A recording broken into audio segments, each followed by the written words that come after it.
It's me again. Welcome back. For those of you that don't know me, my name is Latrice Drayton, and I'm owner of Gideon Property Services, a focused real estate group here in the Latrice County area. So it's been a while, but last time we were together, we were talking about the differences between renting with apartments and residential single-family homes and condos. And we found out that there is a major difference in ownership. And because of that difference, it creates a domino effect to some other key factors. This week, we're going to jump right in and talk about pricing and rent structure. So picture this. You have finally decided to rent your next rental home. And you have looked everywhere on the World Wide Web, whether it's Zillow, Trulia, Craigslist, HotPads, wherever that may be. You have got your list of properties, those that you want to see. So you get with your realtor, and of course, for the purposes of this example, you have some apartments and some residential single-family homes and condos. So you show your realtor the residential single-family homes and condos, and they get you in to see them all. And you're excited. You see one that you absolutely love. But you don't want to leave anything on the table, and you want to make it through the rest of your list. So you explain this to your agent, and they say, I completely understand, but please let me know as soon as you make a decision so we can begin the application process if the property is still available. And now you go to the apartment community and you walk their beautiful model unit that they have available. You're super excited. You love the amenities and everything they have to offer, but you don't want to leave anything on the table, and you want to finish making it through your list.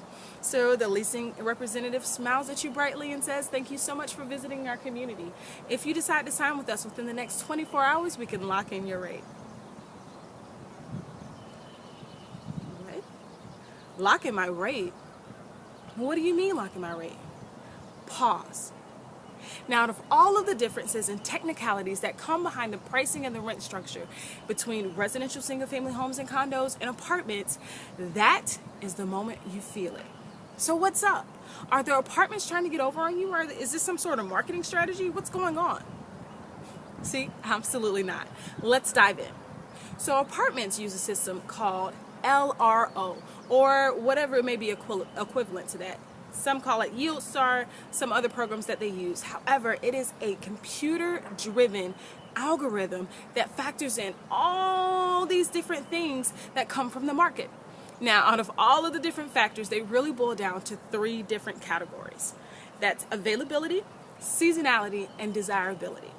So availability, what does that mean?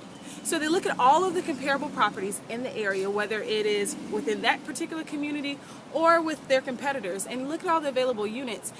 And if a property or if a unit is very desirable, if it seems to be very popular and there's low availability for it, they increase the rate. And if there seems to be high availability for it because it's not that popular, then they decrease the rate. And that's where you see things like concessions come in. That's where you'll see first month's rent free. Some student places, they may offer free scooters or gift cards or whatever the case may be during that time. But that's when you'll see those concessions. Now, when it comes to seasonality, much like with residential single-family homes and condos, there's a peak season and there's a slow season. So during the peak season, of course, what are you going to see?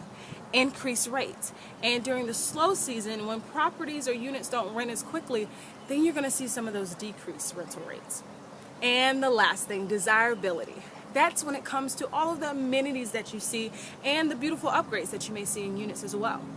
So if there's upgrades, then of course the price is going to increase with the increased upgrades and increased amenities. And if there's basic units, which you will find that at some properties as well, then you will see those properties lower or decreased. Right? So do we look at the same thing with residential single-family homes and condos? Absolutely. So we complete something that's called a CMA, or a comparable market analysis. And with that comparable market analysis, we're looking at the same three categories: that availability, seasonality, and desirability, right? That's going to factor in locations and all of these other factors that we squeeze right into it. However, the difference that you find really boils down to frequency. So when it comes to apartments, they look at that on a daily basis, and they have to in order to optimize or maximize their revenue. And for residential single-family homes and condos, again, because that ownership is different, we look at that on a seasonal or what we consider an annual basis in order to do the same thing, to maximize or optimize our revenue.